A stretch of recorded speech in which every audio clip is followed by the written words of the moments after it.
All right, good evening, everyone. Thanks for joining us tonight and taking time out of your Thursday night to join us. My name is Holland. I'm the Vision Zero coordinator within the Office of the Montgomery County Executive. And tonight we're going to talk about the launch of our 10-year strategic plan for Vision Zero with the goal of ending serious and fatal injuries on our roadways by the end of the year 2030. This meeting is also being recorded, so you're aware, and will be available shortly after the live stream ends and can be accessed using the same link you used to join this event. So here's a quick overview of what to expect for tonight. First, we'll have some welcome and overview of the webinar tools. Again, this is all new for us as well, so we'll make sure everyone's comfortable with how to use this tool. Quick overview of what is Vision Zero and how it's different from our previous efforts. Then we'll hear from our special guest, County Executive Marc Elrich, and County Council Vice President and Chair of the Transportation Environment Committee, Tom Hucker. We'll have some Q&A with Marc and Tom. They have some other commitments as well tonight, even virtually. They're also very busy schedules. Then we'll get into the Vision Zero and talk about what's been happening with Vision Zero during the COVID-19 pandemic quickly. Then I want to give you an idea of how this 10-year strategy is going to be built starting from tonight and leading on to our year-long process. Finally, I'll talk about the overview of our community survey, which is now live, and leave plenty of time for everyone to ask questions, and we'll hopefully have answers for you. So again, here's some overview of the webinar tools. If you've ever been on a YouTube live stream, it's very similar in terms of how this works. There's a slight delay between when I'm talking and you're hearing me, anywhere between 10 and 30 seconds. So I'll try and prompt you before we get to the Q&A section. So by the time I'm done speaking, you should be able to launch some questions at us. So some of the tools, again, this is a live stream, has kind of DVR settings, which is kind of cool. You can pause this video at any time if you need to run and get a drink. You can adjust the volume using the volume button next to the pause button, although I would recommend adjusting the volume on your system, either through your buttons or in the taskbar, rather than the toolbar if you can't hear. You can drag the dots to the left and you can rewind the video to any place in case you missed anything. You hit the settings gear, you can adjust the playback speed to make the speed either faster or slower, although I speak fairly quickly, so if you go to speed it up, you definitely won't be able to hear me. And finally, if you have any trouble seeing, you'll want to hit the double arrow there and you can toggle your video to full screen and turn off full screen as well. So because there's a delay with this system, live Q&A will be done through the Q&A box. So if you don't see the Q&A box right now, you need to click on the purple and white question mark for the chat. That will open the chat bar on the right side of your screen. To ask a question, you can type in the Ask a Question box. You can decide if you want to share your name or if you want to post as anonymous, although we want to see who's joining us tonight. So if you want to share your name, that would be great. Click the paper airplane to send us your questions, and that will appear under your My Questions box. If you want to see all the questions that we're answering live, you can click the featured button to see the questions that have been published and answered. So many of you have heard this before, but in case you're new to us in the Vision Zero world, I want to cover what is Vision Zero and how it's different from previous roadway safety efforts. So we have 6 principles for Vision Zero in Montgomery County. These are the first 2. The biggest change, I think, from Vision Zero from where we were previously is that we are now saying the transportation-related deaths and serious injuries are preventable and they're unacceptable. When we make our goals for the road, human life takes priority over mobility and other objectives of the road system. Prior, the goal was, how do we get people from their cul-de-sac to downtown DC as fast as possible? But when we made those decisions in the last, 60, 70 years, that created huge issues for safety and walkability and bikeability in their neighborhoods. I love this ad from, there's a link on the bottom, for the Towards Zero campaign in Victoria, Australia, where they ask a man, there's been 250 fatalities. What do you think is a good number? He's like, oh, 70 sounds good. It's a lower number. And then they bring out a bunch of folks that are his relatives, the number up to 70, and his daughter runs up. So I like the tagline, there's no one someone won't miss. You shouldn't be penalized for just going to and from work or school with a serious injury or fatality. Principles 3 and 4, human error is inevitable. Again, we want to make sure that people are using the roadway systems in a safe manner, We also want to build into our system ways to help catch very common human mistakes. Again, we all get distracted. We all make mistakes behind the wheel, but again, the penalty shouldn't be serious injury or death. Principle 4, people are inherently vulnerable, and speed is a fundamental predictor of crash survival. So the example here is pedestrian transit survival by speed. At 20 miles an hour, 90% chance of survival for pedestrian hit by a vehicle. Jump up 20 miles per hour more, and only 10% chance of survival. And again, 40 miles an hour is a very common operating speed on our largest roadways. So we think about, oh, I'm a good driver. I'm not a problem driver. I'm very safe. I can drive at the speed limit.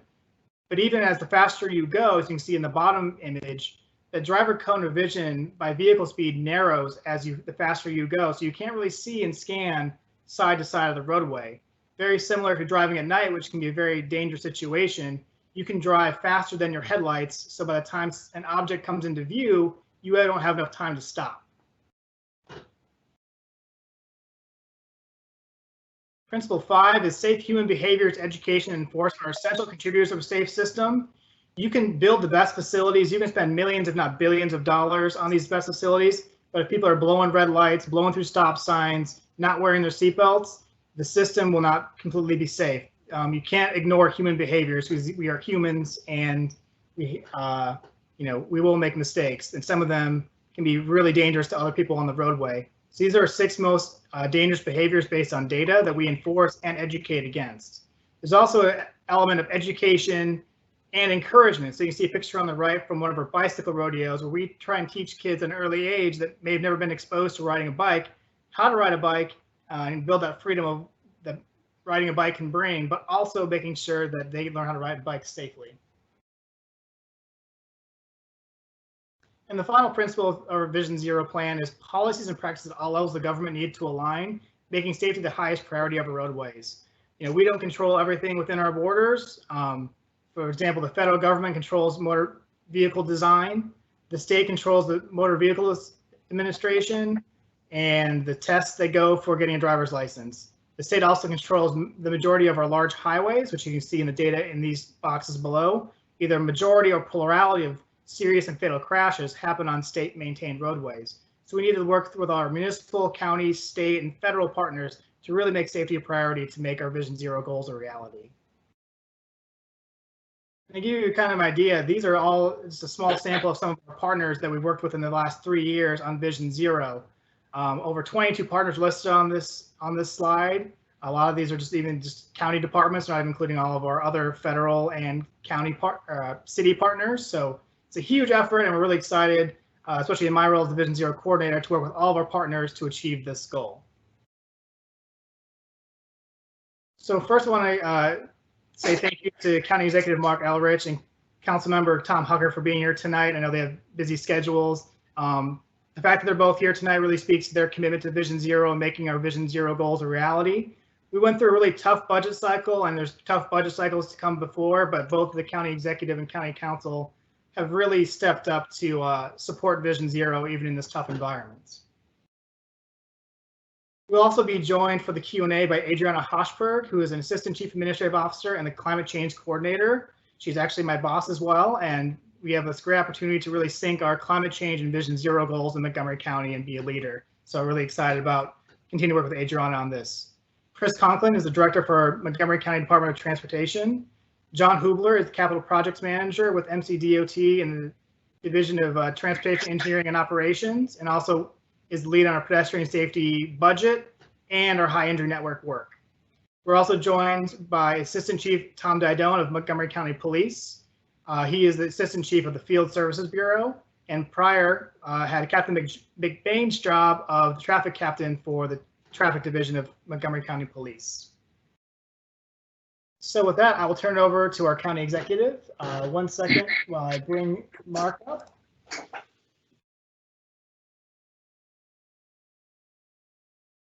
Am I live? You're live now, County Executive. Okay. Go ahead. So look, thank you for getting this together, and for the team you're going to have here tonight. I think Roger Berliner and I started off on the Vision Zero. We were both on the council a few years ago, and it has moved away since then. And some of the issue are, our internal issues and how we look at things, and some are issues with the state. And we've been kind of working on both fronts. I remember my first real encounter with pedestrian safety as a community activist in Silver Spring. And we were talking about George Avenue and traffic throughput and signal light timing.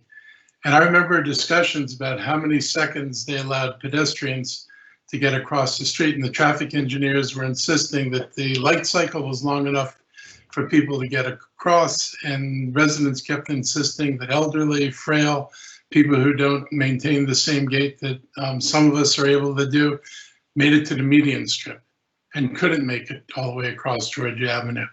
And that was my first taste of totally prioritizing vehicles over people. And hopefully we've come a long way since then.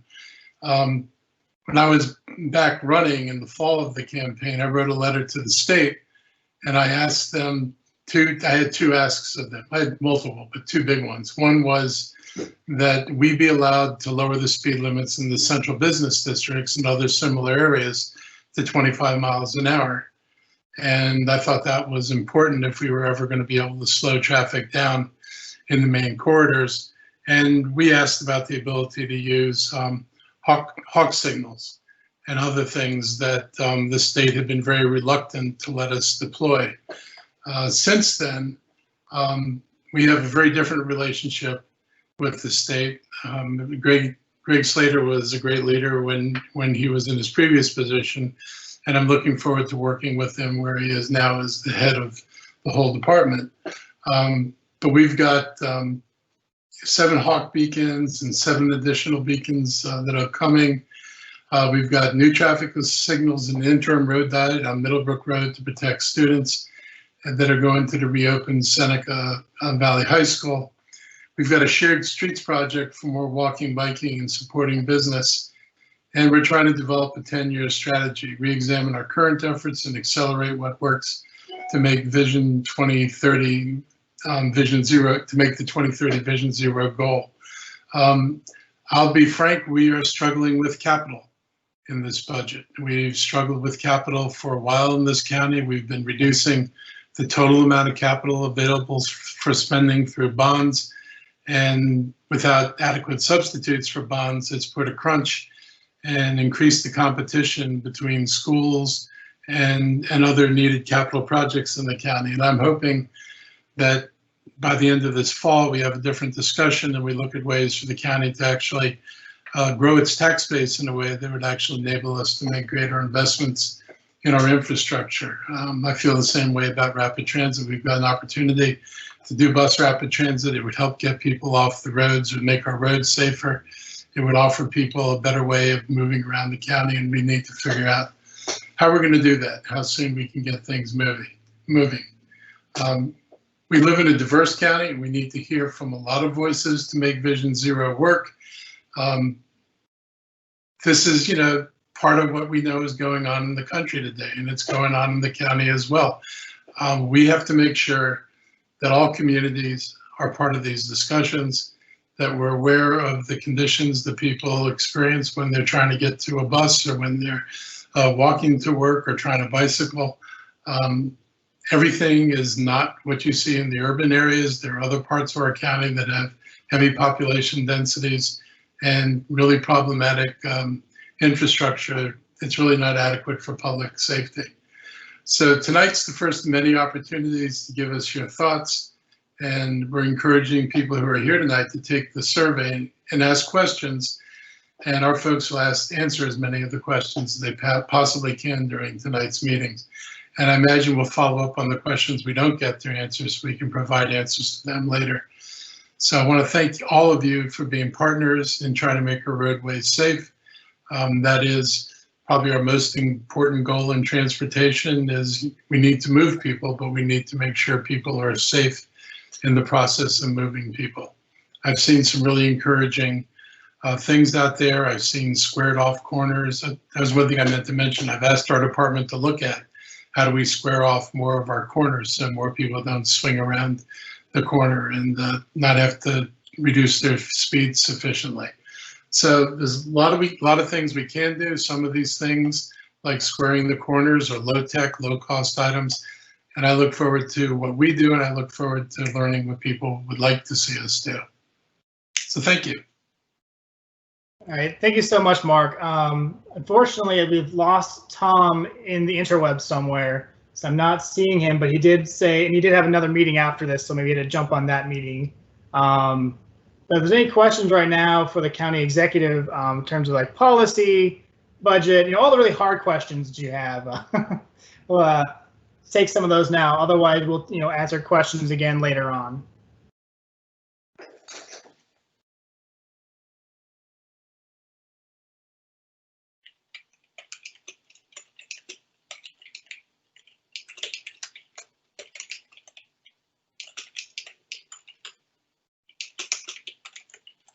All right, we have one question. From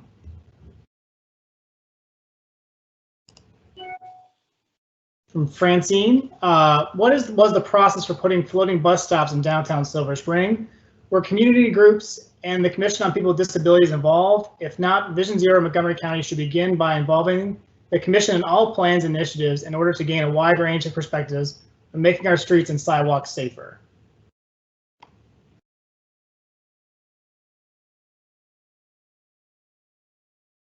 So I wasn't involved in the design of those streets, and so I don't know if there's anybody on the call who was part of the process of getting those floating bus stops designed. But I've heard from the disability community, and I understand their concerns. And Mark, this is Chris. We had a series of community meetings as that project was developed to install the bikeway and protected avenue on protected bikeway on 2nd Avenue. And then we've worked with the disability community ever since they were installed to try to improve the way they function and to reduce the barriers that were created when they were first installed. So they've been modified a number of times, and we're starting a project with the Metropolitan Washington Council of Governments to do more beaconing and wayfinding for low vision individuals in that area. So yes, there has been engagement, there were problems, and we've made adjustments to that infrastructure after it was installed to address a number of those problems, and we'll continue that sort of process on other projects. And we have committed to engaging with the Commission for People with Disabilities earlier in the implementation of some of these projects. All right, thanks so much for answering that, Chris. With that, I am going to monitor the questions that keep coming through.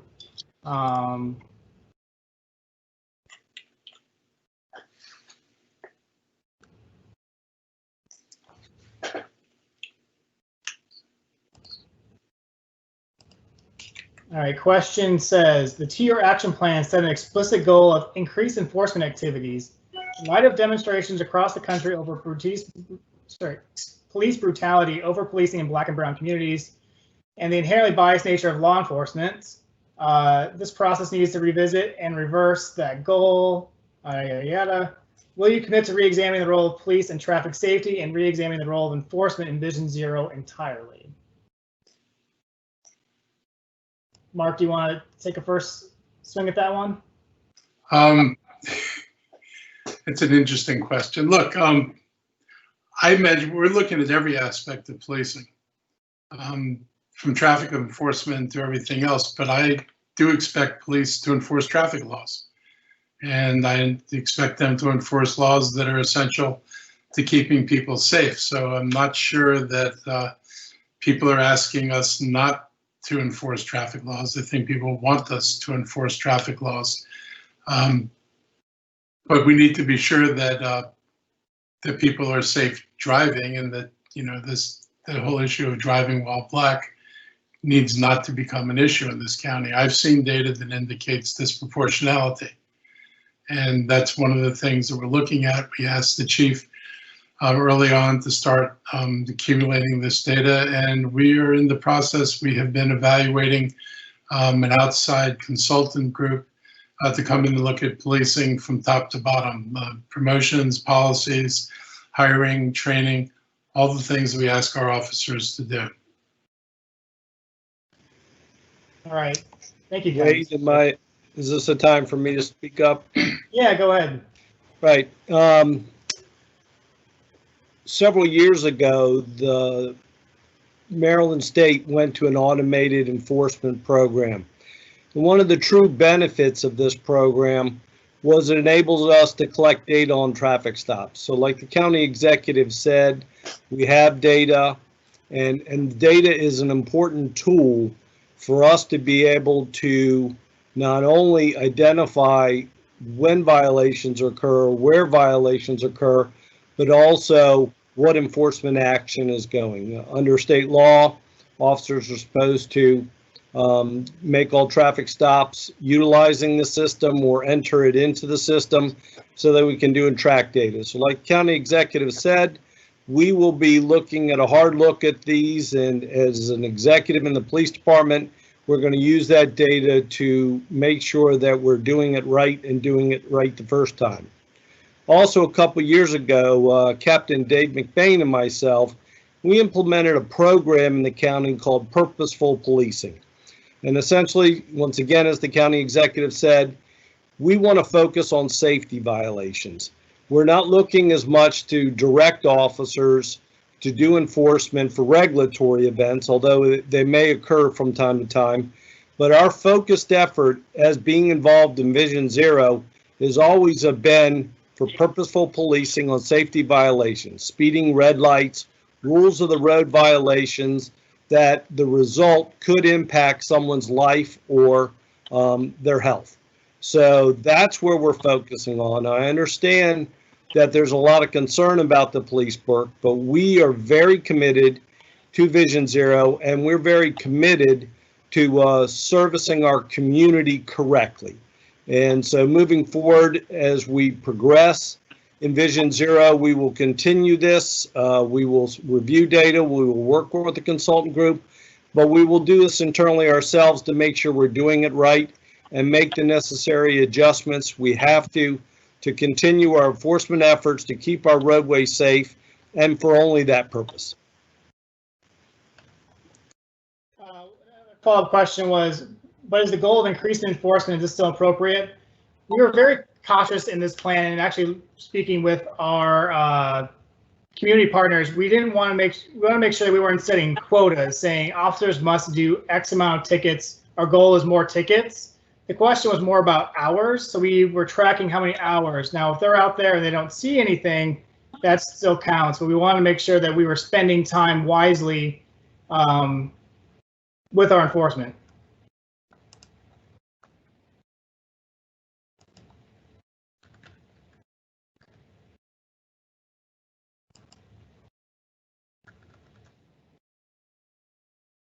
Okay, question. The MCC PTA, Safe Routes School Committee, would like a real school zone where speeds are lower, signs are clear, a camera is placed there. People need to really slow down right where the schools are.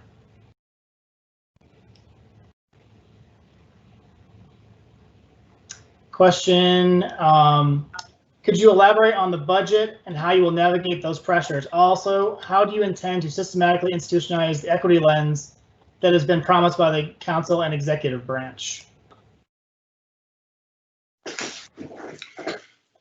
So I guess that's for me. Yeah.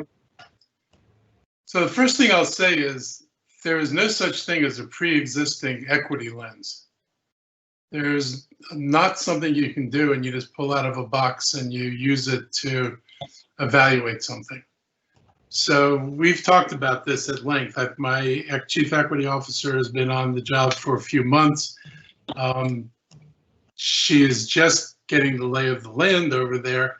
And what, our view is we need to bring in outside consultants who've actually done this. And so we've worked with a number of groups in the lead up to the legislation, and we intend to bring people in to talk with us about how these things have been implemented in other jurisdictions. It's one thing to say that you'll do a report.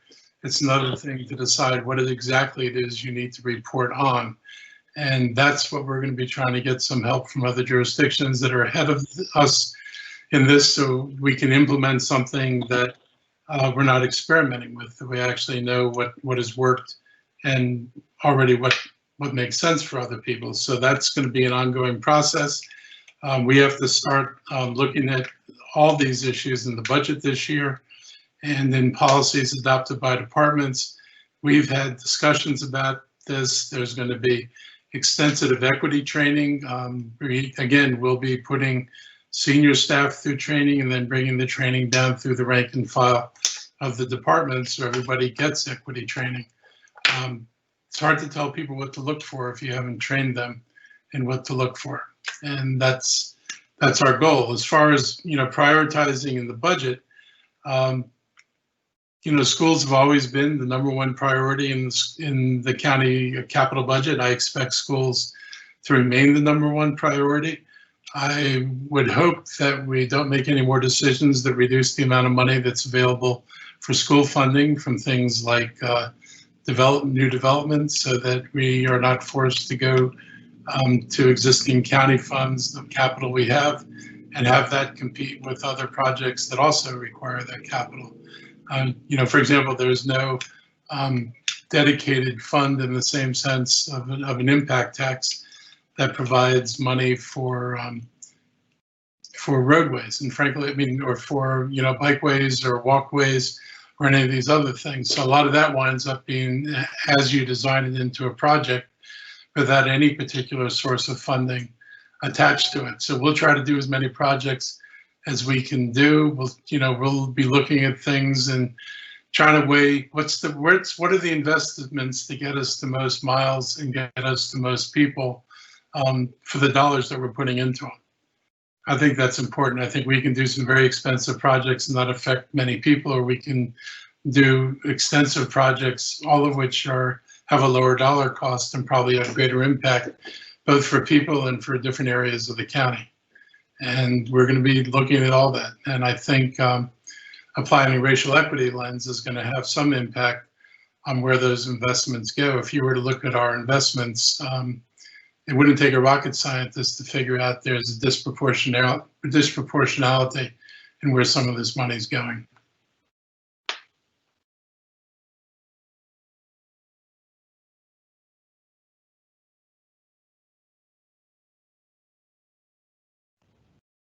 All right, thank you so much for that.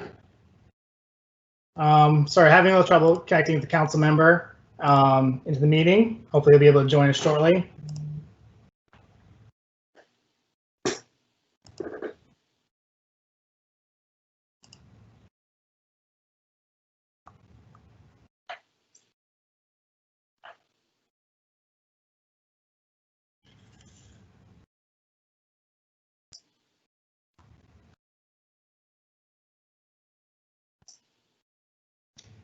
Let's see, will the Vision Zero plan contain goals for completing or building out elements of the bicycle and pedestrian master plan? Will those goals be used as a guide implementing parts of the 10-year plan? I don't want to reinvent the wheel. I mean, I'm assuming we'll start off the plan and those will be, first priorities on the list of things that we do. Again, everything is subject to availability of money, but there's no point in redoing something that's already been largely laid out. Yeah, and the nice thing with the bicycle plan and the coming pedestrian master plan is, the kind of adding tiers to it, so you can kind of see, where are the priorities, where are that should be built out first, second, third, so forth. I think the bicycle master plan overall is about a $3 billion price tag, so it's going to take a while to build, but we're really looking at those critical connections that will make biking safer and allow more people to safely bike across. I don't know, Chris, if you want to add on to that at all. Well, we have a number of programs that are geared to look for where the issues are and to go intervene at those locations. They're not necessarily all part of larger projects.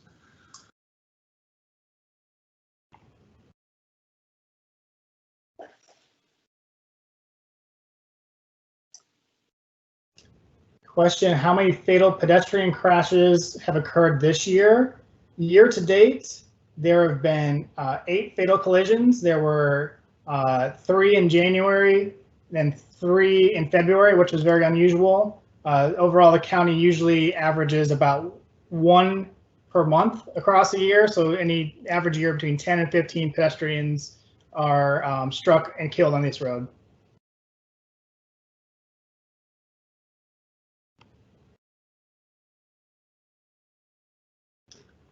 All right, well, we'll get to the rest of these questions in a little bit. We're going to continue with the presentation.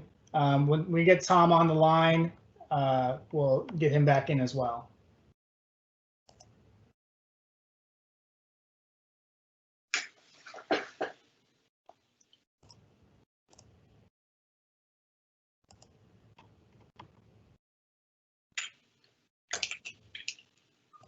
All right, hopefully we'll get Tom back in here shortly. So I want to quick cover, if you haven't seen any recent presentations in other community forums, talk about Vision Zero during COVID-19. So preliminary crash statistics during COVID-19. This chart is a running total, so every day it's an addition of the crashes that happened from the day before. And, so the blue line is the 2016 to 2019 average. The pinkish red line is the 2020.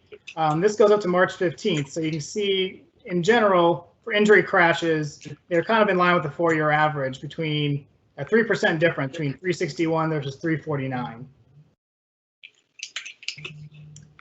Now, if we actually stretch that out to the end of May, about 150 days into the year, the 4-year average prior to that, there were about 800 crashes in those average on the 4 years. However, since COVID, with the lower traffic volume, there's been about 485 injury crashes, so about 40% below the prior 4-year average. So the lower traffic volume has really had an effect on the amount of people injured on our roadways. Unfortunately, we've also had about 16 fatalities this year, which is actually pretty typical of about this time this year. And part of that was because we had a higher than average January and February prior to the COVID shutdown happening. So what's the work that's been going on during COVID-19? So there's 32 items in the 2020 action plan. And the ones that are in the yellow here, you can see, are ones that are delayed by COVID-19. Delays are either due to changes in production schedule for projects, or because people have been reassigned to work on COVID-19 activities, they've been unable to move forward on certain items.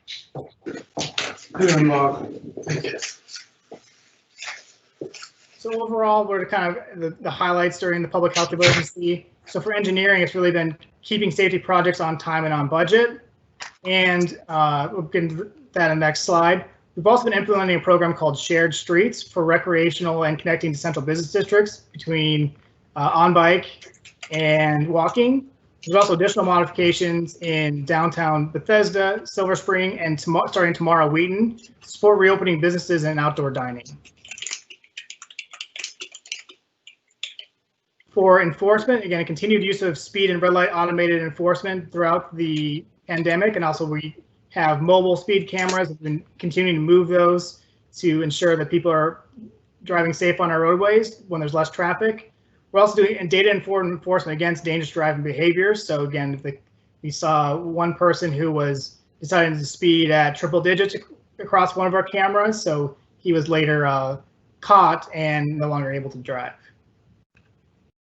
And then, of course, on education, a big part of our education and encouragement is done through public schools. So obviously, with public schools closed, we had to change a lot of our outreach. So we had a virtual safety week about bicycle safety in early May, when we had originally planned a larger safety day on a Saturday.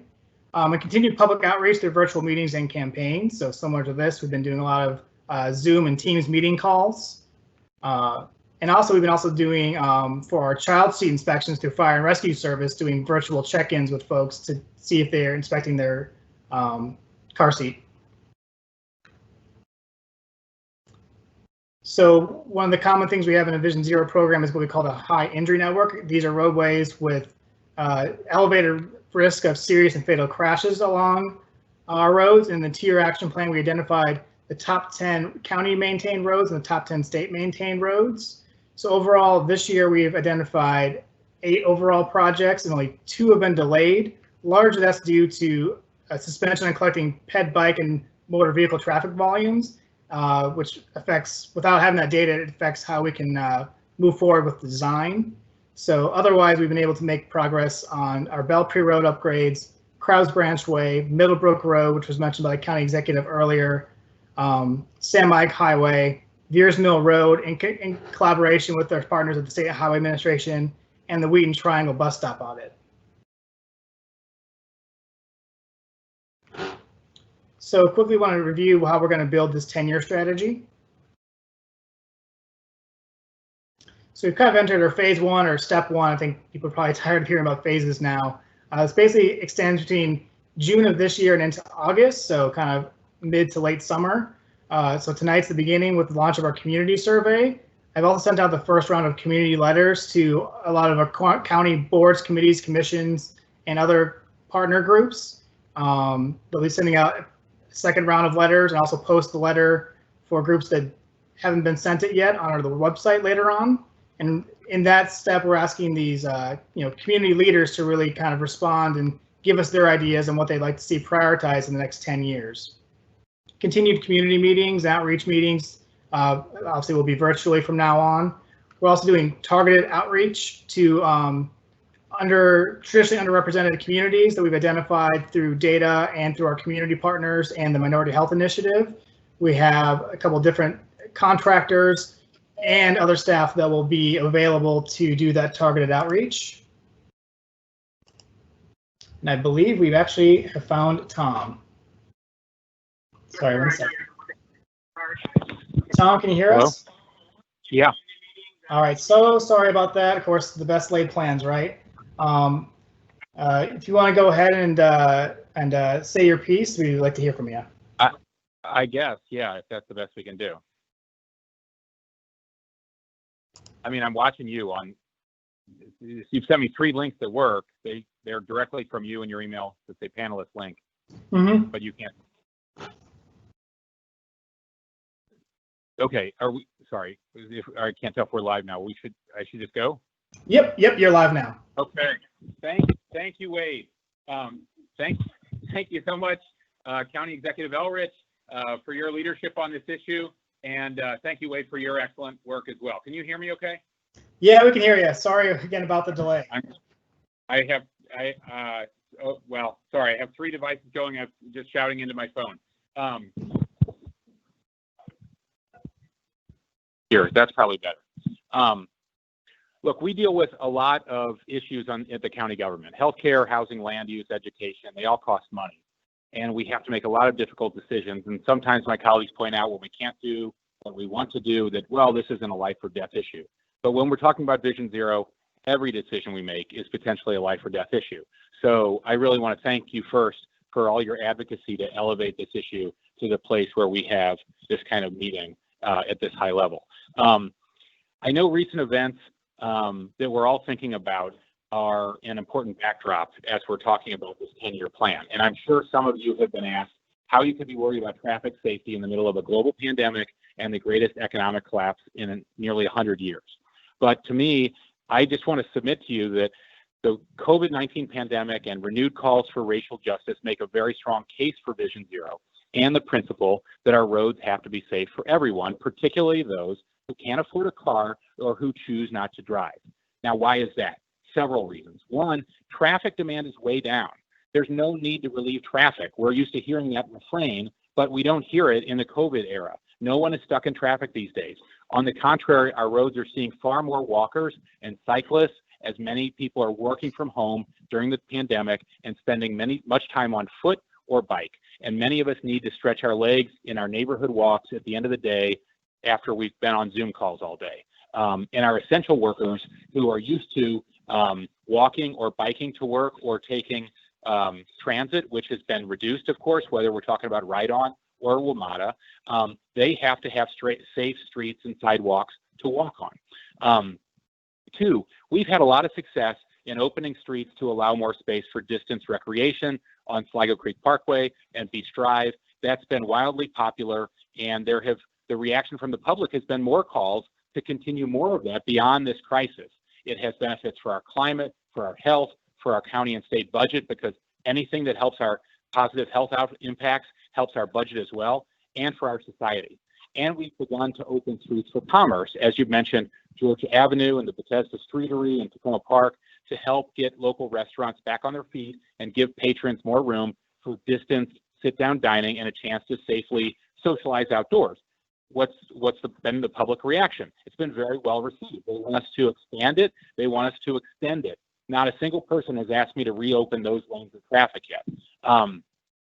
Finally, our streets don't just facilitate travel, they serve as a gathering place. And that's why we need them to be as safe as possible for everyone, regardless of transportation mode.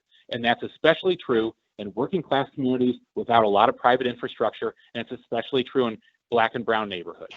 Disproportionately, COVID has attacked seniors, it's attacked our Black and brown residents, and it's attacked our lower income residents. There are many reasons for that. We've had health disparities as long as we've had a nation, but those residents disproportionately rely on safe pedestrian infrastructure as well as safe public transit. And that's, to me, why Vision Zero is not irrelevant to COVID-19, to our response to COVID-19 and our racial justice response. I think Vision Zero is a key part of our COVID response and our racial justice work. So since adopting the Vision Zero goal nearly 3 years ago, the council's made a lot of progress in funding infrastructure, working with the county executive and the MCDOT director, Mr. Conklin, who's here. Thank you so much for your contributions, Chris. And the programs that will help us reach this milestone. And I can tell you, as the chair of the Transportation Committee, I've been fortunate to play a role in advancing some of that with the great teammates I have on my committee, Hans Riemer and Evan Glass. The council has funded tens of millions of dollars in pedestrian and bike infrastructure in the last couple of years, in various projects all across the county, new ones and ongoing ones. And I'm sure that's a record amount of funding.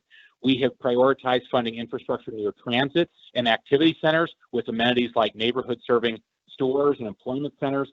Those areas, as you all know, known as DIPAs, serve the most pressing needs, and they have the bones of a walkable and bikeable community. But our efforts haven't stopped there. The council's also funded lots of neighborhood sidewalks, lots of funding for bike lanes and side paths on busier roads throughout the county to provide safer connections on the roads to connect communities. Vision Zero doesn't just include biking and walking. As you all know, motorist safety is very important. So at the very beginning, we witnessed an unfortunate increase in reckless driving. It's been mentioned. And this problem is one of engineering and education and enforcement. And it needs to be addressed with a sort of Vision Zero mindset like the rest of our challenges. I've pushed for automated enforcement as long as I've been in public office, in the state level and the county level, to fill a glaring void in traffic enforcement. I spent 8 years in Annapolis serving on the committee when we first passed laws to allow speed cameras in work zones and speed cameras in school zones. They both took years to pass. We heard a lot of tearful testimony, and now they've saved a lot of lives. I also introduced legislation to allow cameras on school buses to cite drivers who pass school buses, and they are now installed in recording 54,000 motorists driving by stopped school buses during the 2018-2019 year. We'll never have enough police officers to catch 54,000 violators. And people now want us to have fewer police officers making fewer traffic stops. So I have been pushing for adoption of automated enforcement technology to target distracted driving. And that's the single most deadly driver behavior, the cause of far more death than impaired driving is. Automated enforcement is an effective way to enforce the law and to deter dangerous behavior while reducing the need for police traffic stops. We can get that done. I'll need all the help of the advocates on this call to get that legislation passed in Annapolis and to get the county council behind it. But it's this holistic approach to traffic safety that makes Vision Zero so valuable. It requires multiple levels of coordination and communication among a lot of government agencies. That's why it's so great that we have somebody as talented as Wade being the traffic cop among all those agencies. And it will require all of us working collectively to be visionary and to think outside the box. Too many lives have been changed or lost due to unsafe infrastructure, but Vision Zero is the only rational response. The longest running Vision Zero programs in the country have seen dramatic decreases in traffic injuries and deaths. That's what I'm looking for in Montgomery County, and I'm looking forward to working with all of you to accomplish that. So thank you all for attending tonight, and I'm looking forward to continuing to hear a great discussion. Thank you. All right, thanks, Tom. And your efforts to get back in the meeting show your persistence. That's always good to see in a county council member.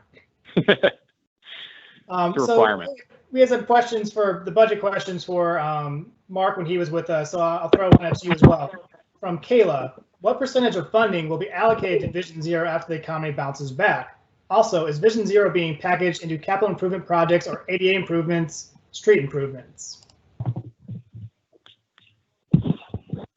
Well, to me, and I'll tell you, Wade, I can take this, and then I'm late for this other competing meeting across the county that I need to be on. But Kayla, the budget starts with the county executive. He's been a great partner in this effort. Whatever he proposes, I'm sure we're going to pass, and I hope we'll add to it. I'll advocate for adding to it in my committee. I can't tell you exactly what next year's number is going to be, but I can tell you it's probably going to be a record amount of funding despite our budget struggles, because I think all of us on the county council are very committed to Vision Zero. That's why it passed unanimously when the county executive was still on the council, and my current colleagues are committed to it as well. And the work is really just starting. So we have a long way to go, and we know it's going to take some money to get there. Yeah, I know as someone who's watches the budget process go through, I know there was a time where it would have been very easy to slash some of these capital improvement projects that have Vision Zero elements, and they were protected from very early on, or they were also added to. So yeah, it shows the commitments. That happened in my committee, as you mentioned. So yeah, we're gonna be equally committed to it next year. I'm confident. With that, I'm gonna let you go and run to my other meeting. But thanks so much for having me. All right, thanks so much, Tom. Thanks, Wade. Bye-bye. Wade, I think we have a question from Peter that you're about to get to on this next slide about how residents can provide input on the 10-year plan. Yeah, absolutely. So getting back to the slide deck. So again, we're kind of in this fact-finding mission. This is really just about ways to really hear from folks about their ideas. We have this 3 years of background for Vision Zero, but we really want to hear from the community. What's working, what's not working, and if you've never heard the term Vision Zero before, how do we, get more feedback? So, we have the community survey, which launches tonight, the community letters, which I mentioned earlier, trying to go to a lot of community meetings. If it's not me, someone else who represents Vision Zero can be at those community meetings. We're trying to do focus groups because obviously, we had to scrap all our great plans for outreach in the spring and summer in terms of tabling at events and going to different events and getting people's kind of on the street views, which are usually pretty useful because you get other people, but, we had to kind of change our way going forward. During this time, we're also doing updated data analysis and leading practices research to really update everything to the current day, see what else has changed in the field in the last couple of years. During this time, we're also wanting to get feedback from our employees. I know a lot of frontline employees don't always get pulled into these high-level decision-making, so we want to do surveys and interviews and focus groups internally to make sure that we're hearing from the people who are implementing this as well. So at the end of this first phase, we're going to have all these community conversations and focus groups and interviews, yada, yada, yada. And the idea is we'll get a large deliverable, kind of like a packet that will go to our work groups to enter phase 2. So step 2 is the work groups, and those will be kind of this fall through the winter, so September through January. We'll have 3 work groups of county, state, and city employees. They'll meet 5 times to really develop the meats of the plan. So we'll take all the information we've packaged from June through August, take that, try and make it into a plan, and they'll deliver a first draft to the public. So in February and May of 2021, we'll take that draft and we'll do kind of iterative drafts and working with the community to make sure that their voices have been heard and are reflected in the first draft. So facilitated reviews, either virtually or in person, depending on where we are at in the virus recovery. We'll still do the kind of community outreach that we're doing in phase 1 and also during phase 2 for traditionally underrepresented communities. Again, we'll kind of draft during that time, and then by end of May into June, we'll have a final draft of the 10-year strategy and implementing a 2-year action plan. So as I mentioned, the community survey is live. I'll make sure if you go to the Vision Zero website, you can click and see the community survey. Again, it's opentownhall.com/9004 for a direct link. There's a couple of short questions. We really want to get your idea. The first 3 questions are built around, about safety. How do you feel about safety in your neighborhood? How do you feel about safety in our town and city centers when you're walking, when you're biking, when you're using a wheelchair? what things in Montgomery County make you feel safe? What things do you see in other places that would make you feel safer? Are there things that make you feel unsafe, make you avoid an area? Then we're also going to ask a question about COVID-19. As you think about coming out of COVID-19, do you think you'll be taking teleworking more or less? Do you think that you'll be driving more or less? How does transit fit into your future plans? We want to hear about that. There's also an area where you can, spill your heart out and tell us really what's going well, what's not going well. So just want to say thank you for joining us tonight. We'll have the rest of the time now for a Q&A. I always love leaving my presentation part of any presentation with this group photo. This is at the Second and Spring Street protected intersection. This is a large group of DOT and myself that had some part in making this protected intersection come to life. Basically, every single division within DOT and a lot of other departments had to work together to make this protected intersection and cycle track happen. And it's a lot of great teamwork. I've worked with Montgomery County prior for about 6 years in county stat, and I've worked in the last couple months as Division 0 coordinator. One of the things I've always loved about working with Montgomery County as an employer is that we have some really driven folks who are very mission oriented. It's a great group to work with. If you get them together in a room, they'll come out with a solution. So really excited to keep working with everyone as we go forward. So just as a reminder, we're entering the Q&A portion of it. So if you need to answer questions, again, you need to open and close the Q&A by clicking the purple question mark. You can post your question by typing it in. You can choose to post as anonymous, and you can also send us in your questions. Wade, we have a follow-up question to that last slide about the protected intersection from Burke Ermentrout. Are there plans to expand protected bike lanes in Montgomery County? That sounds like a perfect question for Chris Conklin. Well, there certainly are. I mean, last year the bicycle master plan was adopted, and it essentially sets protected bike lanes as the preferred treatment in urban locations, with shared use paths preferred in other locations. We have many of them in planning and design. There are a few in the Bethesda area that will go to construction this summer. There were other protected bike lanes that during the past few months people may not have noticed, but have been completed in White Flint on Executive Boulevard. There's more planned in that area as part of ongoing road construction that's forming a grid of streets in that part of the county. There are protected bike lanes in proposed designs for roads in the East County as part of the Viva project. So it is going to be something that is a regular feature of our road designs going forward.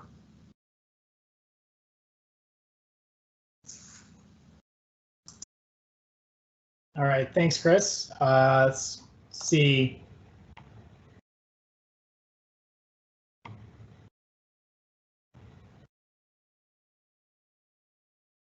To follow up on purposeful policing, the types of violations mentioned, speeding, red lights, can largely be automated. Are there status updates on increasing the number of allowable cameras and speed sentries? The last was asked, we were waiting on state approval on at least some. Captain Didone, I will throw that question to you and talk about what we're doing with the speed camera and red light camera contract. You're on mute, Tom.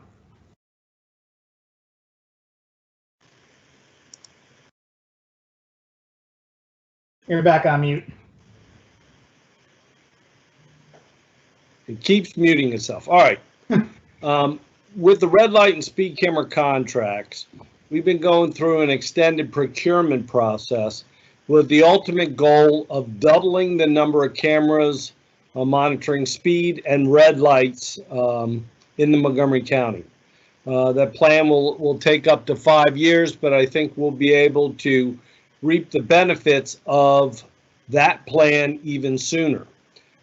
Chief Jones is looking to implement a centralized traffic plan in Montgomery County. And by doing so, we are going to focus our resources under Captain McBain in the traffic division, so we have a more comprehensive and holistic approach, in which we will then incorporate automated enforcement in touch with the traffic enforcement, under the direction of Vision Zero, which we will be focusing primarily on our arterial roadways and those safety violations I talked about in the past. So as a result, we will look for improved effectiveness in our enforcement. We will look to expand the automated enforcement once our contract goes into fruition, and we will look to target, using our data, hotspots and locations that are problematic and more tend to have crashes, so that we can defend our policing and enforcement efforts to show we're targeting the places and the violations, not the people. All right, thanks, Tom.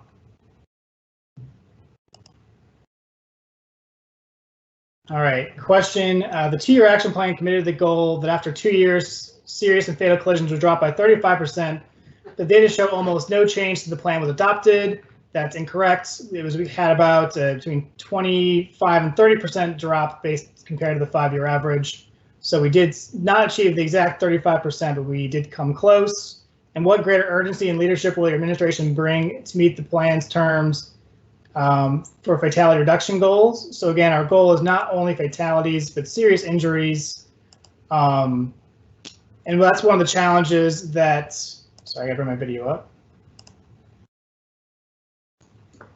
And when I was first met with County Executive Marc Elrich, the first thing that we talked about was what are kind of solutions that we can do faster. So we've been working, as he mentioned in his talk tonight, about what are the kind of low cost options to really place more things around the county versus some of these very expensive capital improvement projects that take 5 to 6 years to build out. So we've been challenged to look for areas where we can do additional curb bump outs. Where can we do left turn hardening, which is like kind of placing flex posts to slow down people for left turning. We're also looking at ideas about system-wide changes to signals and options like that. I don't know, Chris, if you want to add anything to that. No, there's a lot of strategies that are available to us, and we look to do the most cost-effective strategy everywhere we can. So we don't rely on major capital projects to solve all of these problems. But as the county executive mentioned earlier, the road infrastructure in this county was built under a different set of principles that were geared towards moving cars quickly from residence to activity centers. And I don't want to dismiss the amount of work we have to do to make those corridors safer for walking, biking, and transit use. All right, thanks, Chris. Additional question. County, please work with our state delegation to get the transportation statute amended to delegate safe speed management to the county, allowing local context relevant speed limits. #20 is plenty. So I'm guessing this is referring to, so Delegate Moon has sponsored bills in the last couple sessions, actually didn't come up in the last legislative session. It would allow counties outside the urban areas to set speed limits below, I believe the default speed is 25 right now. So we would have to do a special study, and in certain areas we're not allowed to lower the speed limit below 25 miles per hour. I believe the last we talked with Delegate Moon, he believes that he may actually try and push that bill again. It failed 2 times, but now that there's more Vision Zero efforts in the state, Prince George's County is joining Vision Zero this year, actually this summer. Baltimore City is joining Vision Zero, and the state of Maryland also has a Vision Zero plan. So hopefully we can see more efforts on that. But again, me as a merit employee, I can't lobby the state. So it's really, when they hear from people like you, that really makes a difference. So make sure you give them a ring and an email or a call.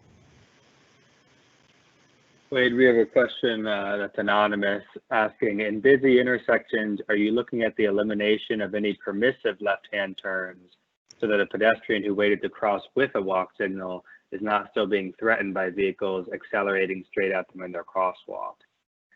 Yes, we are. We're doing that already at intersections in the county, and we're also working with the State Highway Administration and the Maryland Highway Safety Office to make that something that state looks at for their roadways as well. We're on a pedestrian bicycle emphasis area team subcommittee that is looking at as you asked, eliminating some of those permissive left-hand turns to avoid that conflict where a pedestrian is in the crosswalk with a walk signal, but there's also a vehicle that's able to make a permissive left there. We're looking at particularly vehicles that are having to cross multiple lanes to make that left, as a lot of times their attention is focused on the oncoming lanes of traffic rather than the crosswalk. Right, yeah, and as Chris mentioned, there's a lot of tools in the toolbox, and that toolbox has really, I think, grown quite a bit in the last couple of years. For example, the same month the Vision Zero plan came out in November 2017, well, it's the same month that we were allowed to use the Hawk beacons, also known as pedestrian hybrid beacons, in Montgomery County. So that's been a huge gain in terms of making more safer mid-block crossings. So you'll continue to see more Hawk signals throughout the state of Maryland in the coming years. Hey, Wade, to add into that, these left turning vehicles or turning vehicles in general is a huge area where education is key.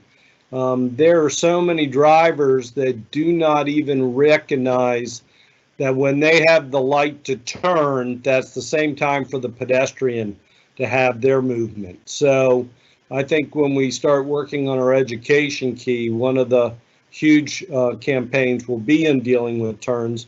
So once again, it's comprehensive. It's not just engineering, it's always engineering education as they have to work together.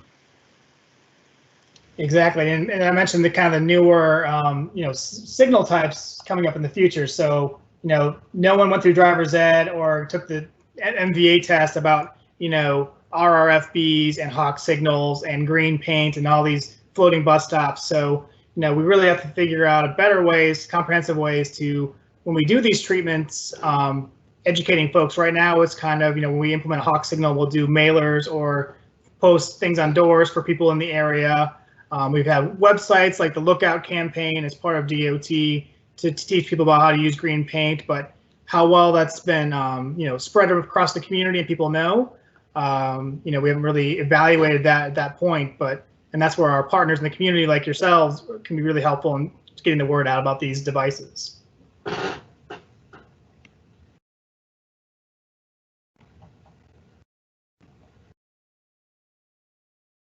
All right.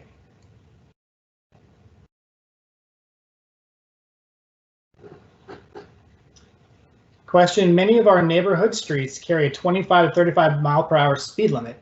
I've been talking with MNC PPC, this is the Park and Planning Commission, about a 20 is plenty program with the smallest neighborhood streets. Do you foresee implementing a neighborhood speed limit more commensurate with the community speeds of our streets and children to play in them? As I mentioned in a previous question, there are limitations in terms of how much we can lower the speed limits based on state law, so there'll have to be certain changes. I don't know, Chris, do you want to add to that at all about how we can lower speed limits in neighborhoods? Well, yeah, in areas where it is possible, some of the things we're doing under the Shared Streets initiative with the neighborhood greenways are intended to give cues to drivers to drive slower on those streets and to not use those streets for through travel purposes. And our traffic division is beginning to develop some guidelines about what streets might be appropriate for speed limits below 25 in the areas where those are currently possible under state law. Chris, I'm going to keep you on the hook here for the next question. Sure. Does Vision Zero include a school zone to lower speeds right around schools? Well, we have school zones established at most schools already. If there are certain ones that you think are lacking, you could let our traffic division know of those and we'll coordinate with the other entities to get school zones put in where they need to be. But school zones are already part of our landscape and are an effective tool for managing speeds in those areas. And even beyond the front edge of the school, I don't know if John, you want to pipe in on this, but part of our Safe Route to School program, part of it's not only the education piece of it, but also the engineering part of it. So we do, I don't do it, MCDOT performs walk audits to see all the areas with missing sidewalks, missing crosswalks, and see and get an idea of how much we can improve the walkability to and from schools in those walk sheds. That's exactly right. So we had a round one assessment that looked at each of the approximately 200 Montgomery County public schools. There's about 175 of them outside of municipalities. And we looked at the frontage for each of the schools to see what the access needs were to make sure things were ADA compliant and to look at the signing and marking. Now we're in round 2 where we're doing walkability audits. It's the entire walk zone as set by Montgomery County Public Schools. And we do a field inventory and an audit of whether or not there's a safe route from the residences within the walk zone to the school facility. And we go in and make those safety improvements. There are ADA improvements, there's signing, there's traffic calming, curb bump outs, median refuge islands, crosswalks. And we actually are starting construction on a new batch of those. We sent 33 schools walk zones to our contractor. They just finished the first one a couple of weeks ago. They're moving in on Tuesday to start the next. It's a cluster of schools based on walk zones for elementary and for middle schools. We have a question about the Shared Streets website. How is it? This is from Peter. How is the Shared Streets website working so far? How much feedback is being recorded via the email addresses? And let's see, it got pushed while I was reading it. And any survey results that you can share so far? So we heard, luckily Hannah texted us. We've received over 800 responses to the survey, mostly the survey from residents. We also have a business survey. So if you or someone else who has a business, we'd love to hear from you. The overall response has been very positive and supportive of the program. We'll begin sharing some of the more detailed findings tomorrow. We'll be having a press event tomorrow at the Aspen Hill Neighborhood Greenway. So again, we'll have more announcements tomorrow about the new features of the program. And we'll also be giving a full update on our Shared Streets efforts to the County Council next Wednesday, which will also be live and available on video. So we'll be giving a full update to that. I'm going to add the Shared Streets link into the Q&A, just so everyone's aware of that street. So beyond the Vision Zero survey, we're also doing the Shared Streets survey, which are separate surveys. In case you really love being surveys, tonight's your night.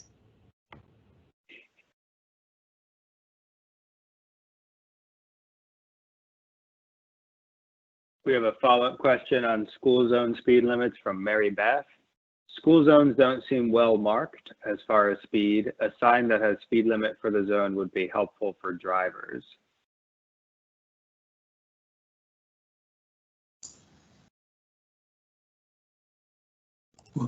Signing improvements are also something that we can do. I'm sorry, Chris, I interrupted. No, go ahead, John. Signing improvements are also something that we do with our Safe Routes to School engineering walkability audits. And it's also something that our area engineers, we have area engineers who are assigned to all of the neighborhoods throughout the county, look at to make sure that if there is a need for installing a speed limit sign to remind drivers on that road of what the speed is, that'll be installed by DOT.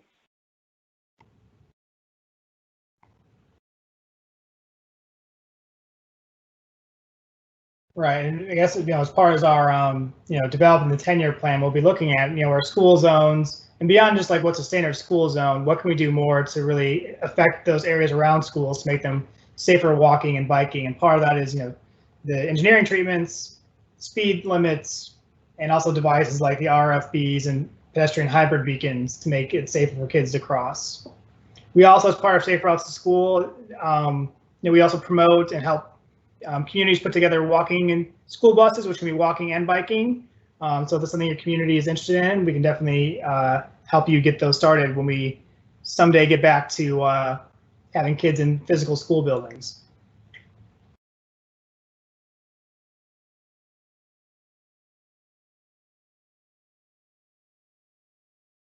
All right. Oh.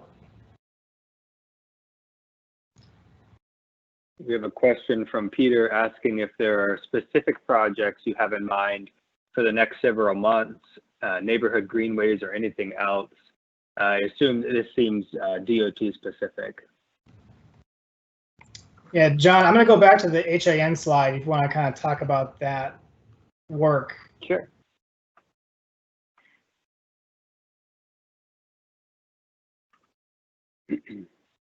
So we have a number of corridors in the high injury network that were set in the Vision Zero 1-year action plan to be studied and designed, and for some of them even to start construction this calendar year.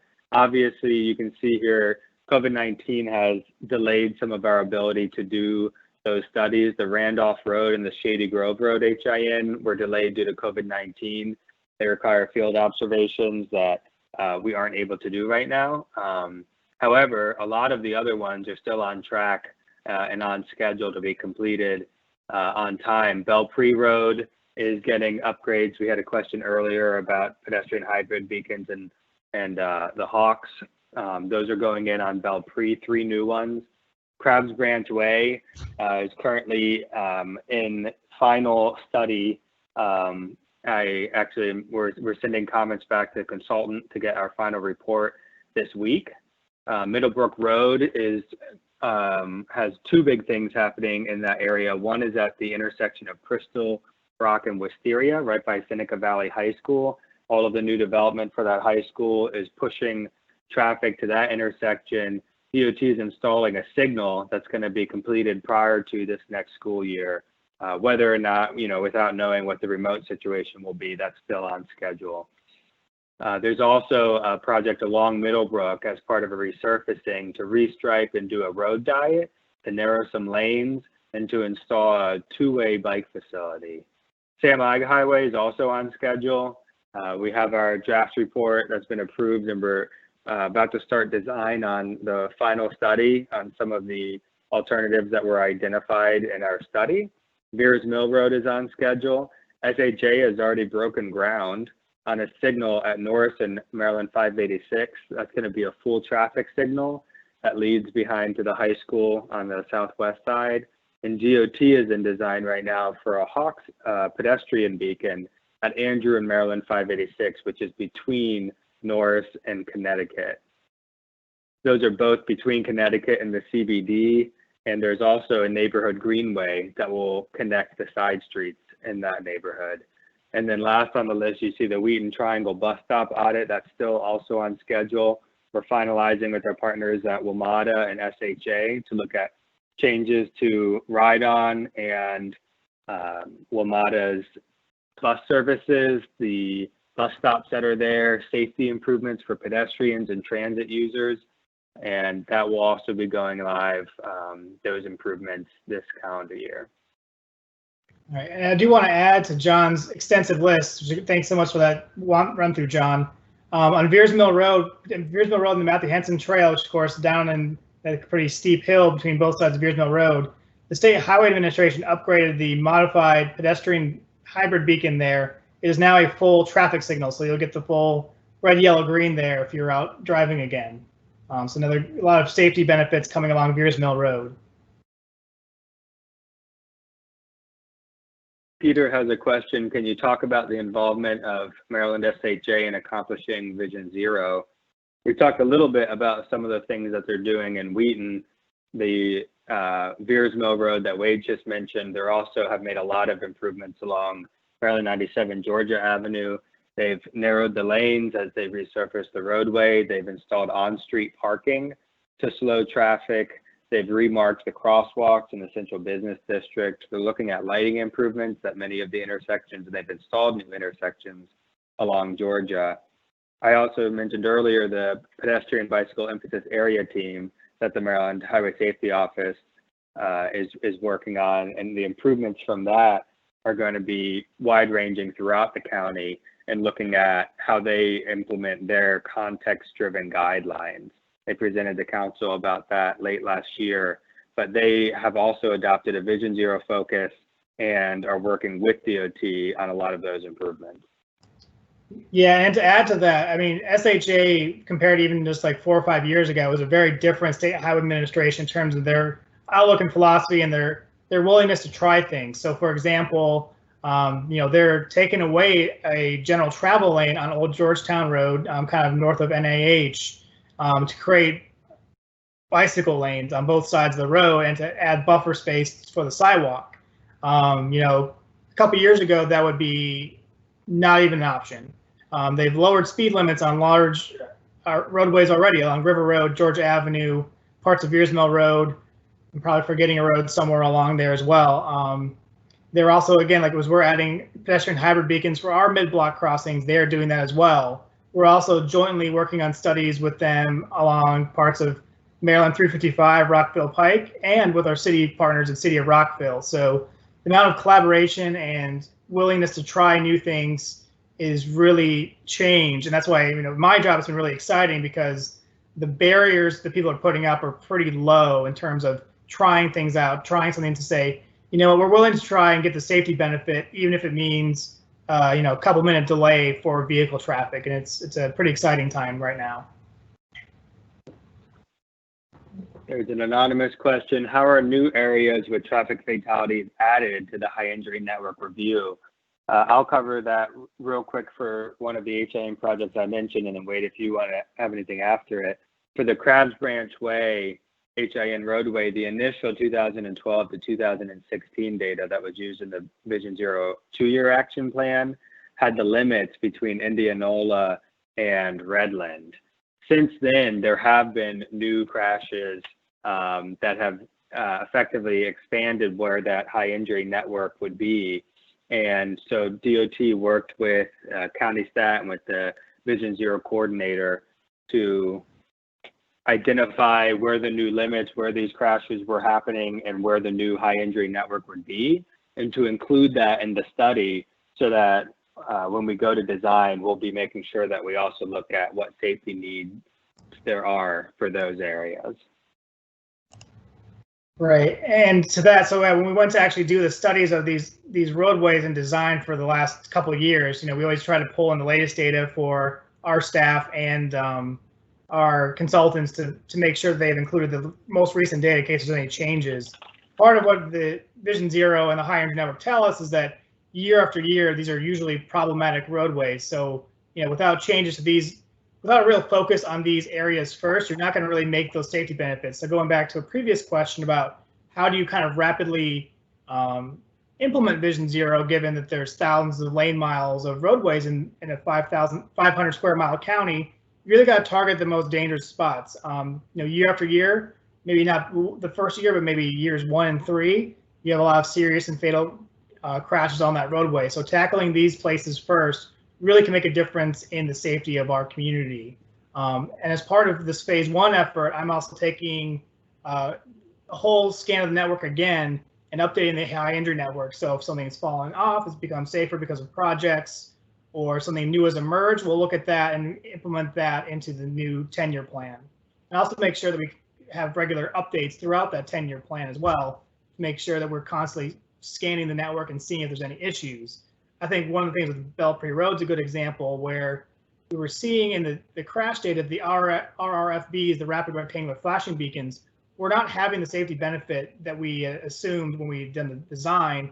One, because the pedestrian hybrid beacons were not allowed in Maryland when we did that project in the initial term. But as we put in with all of our projects, we put them in a monitoring phase to make sure that our changes are having the desired effect, and if not, what can we do to change that? So Belpre Road is a good example of continuously monitoring and evaluation and adjusting based on the reality on the road versus what's in the textbook. And we are already doing that in coordination. Randolph Road is another example of an HIN that was extended to include not just that original HIN, but additional crashes since the 2016 data, and a pedestrian road safety audit and a bus stop audit.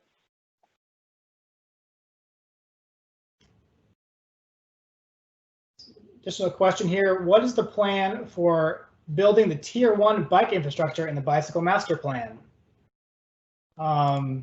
So we have a series of projects that can be used for implementing bicycle projects. And a lot of the projects that we're designing and building are built based around being a Tier 1 project. So you heard Councilmember Hucker mention earlier that there are these things called BIPAs, which are the bicycle pedestrian priority areas. So another section of DOT manages those projects and those funds, and those look system-wide at certain areas with known high areas of pedestrian or bicycle activity, or there's a desire through development to create a more dense walkable, bikeable area, to use those funds to build out those bicycle networks. So a lot of the work you've seen in downtown Silver Spring and what's going to happen this summer in downtown Bethesda in terms of the Capitol Crescent Surface Trail along Bethesda Avenue and Woodmont Avenue is part of implementing the Tier 1 projects. We're also working on the neighborhood greenways, which are just treatments to make areas more biking walkable, but don't create separated bicycle networks, and those are ongoing as well.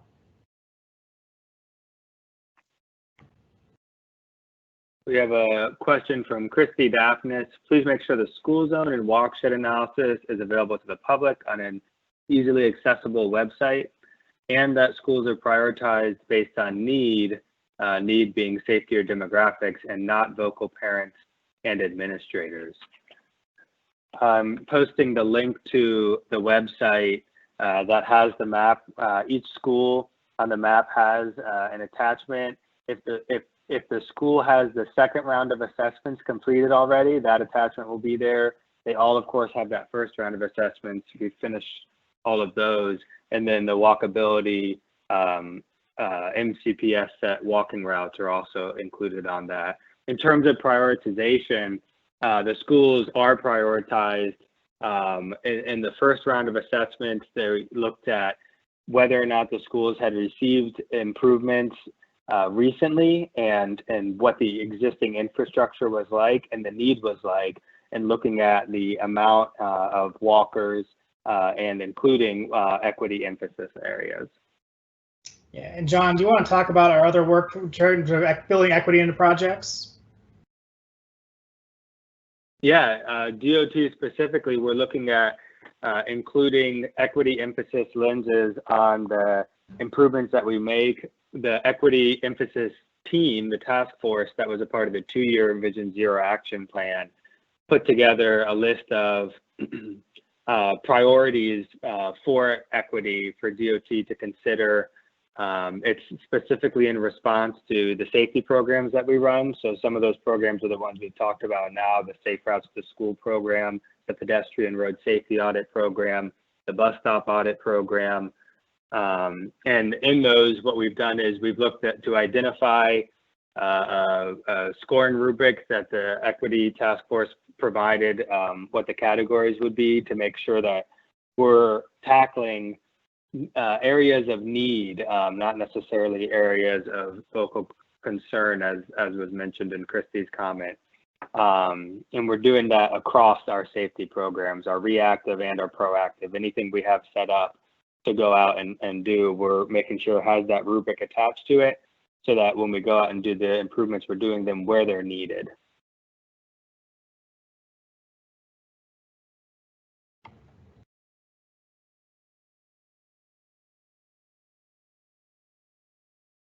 All right, thanks for that answer, John, and the follow-up on that. Additional question, what can be done to give pedestrians automatic service at signals, no more beg buttons? So currently the county-wide policy is that all signals in a downtown or central business district, so Friendship Heights, Bethesda, Silver Spring, and Wheaton, are automatically set to automatic recall, which means you do not need to press the button. If you press the button, all it does is activate the audible signal. We have other areas like City of Rockville, City of Gaithersburg have spots also where they control that signal, but they're also an automatic recall. And that's something we'll want to examine really as part of the 10-year plan is, do we need to expand our policy beyond just those central business districts? What are some of the things we need to look at in terms of how to prioritize areas that can be resignalized for automatic recall? I don't know if Chris or John or anyone else on the line wants to add to that. Well, I think that's a good summary. There's much more behind the scenes in the automatic recall than you might expect with the overall timing of the traffic signal system countywide and which agency actually has jurisdiction over the configuration of those signals. So it's a relatively complicated question to answer on a holistic basis. When you get down to look at individual locations, that's a type of decision that can be investigated at individual locations to see if it's something that makes sense.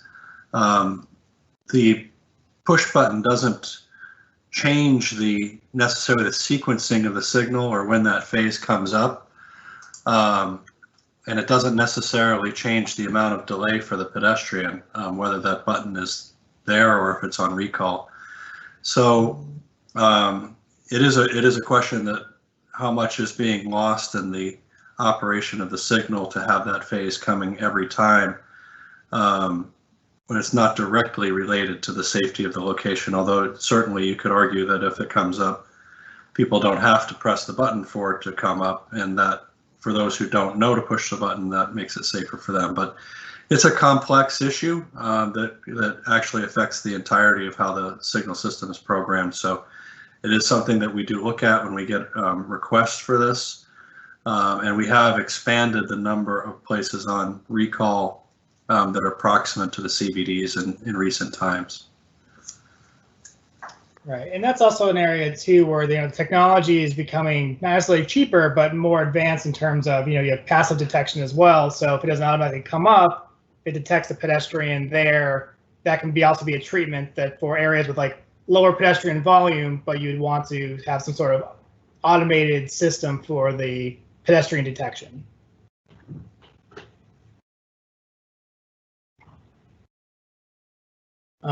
Comment, 2 pedestrians have been struck during this meeting. Please let the community know if you need any voices to make sure you get the resources you need to help us make this county much safer for walkers and cyclists. We very much appreciate that. Really, I guess what we're looking for from the community in this kind of time in the summer is really to get your feedback. What's working, what's not working in your neighborhood, when you're on your way to work, when you're on your way to drop your kids off at school, or when your kids are going to school on their own. Getting your feedback is really crucial for us to help as we go into building this 10-year plan and vision for ending serious and fatal injuries.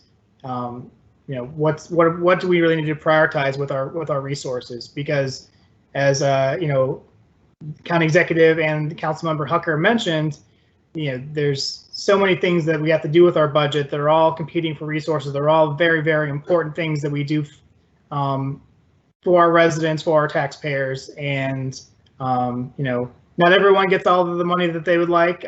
My experience as a prior life as a county analyst, I saw so many great departments with so much need on something, but again, it's all got to compete against something. So that's the challenge for us as our community members and our advocates, and for us in the government to really figure out how do we get the most bang for our buck and rapidly implement some of these projects as best we can. Hey, Wade, I'd like to add into that. The community is going to have a role in providing education and getting involvement. I think one of the cost-effective means is, as we develop the 10-year plan, is mobilizing the community to help educate themselves. There are a lot of issues that occur in communities in which years ago might not have been a problem because one neighbor would gladly speak to another neighbor. So I think we need to also mobilize and get the community involved in providing solutions, just not making us aware of where the needs are. Right, and as we mentioned about the best use of our police resources, or what that looks like in a more equitable world going forward. When people call the police about something about their neighbors being driving erratically or speeding or whatever else in their own neighborhood, it's great when neighbors can solve that amongst each other.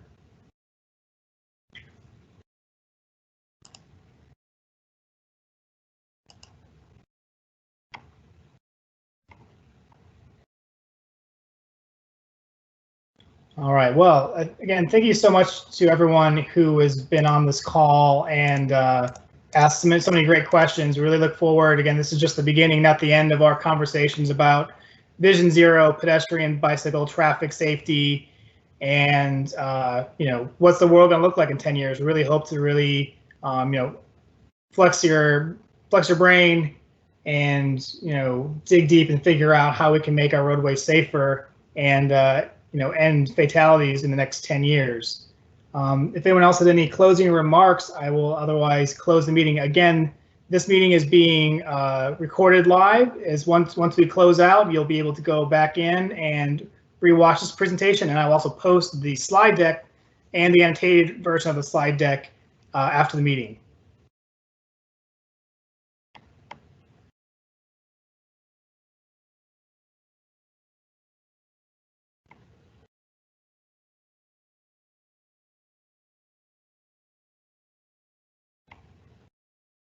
All right, well, it seems like everyone is getting ready for the Top Chef finale at 10, so people are going to start piecing out. So again, I very much appreciate everyone taking their time tonight to join us, and look forward to hearing and talking with you. Maybe sometime person to person in the time we develop this plan, but otherwise we'll be meeting through all these great new tools that have been developed for us. So with that, thank you very much, and I hope you have a great evening.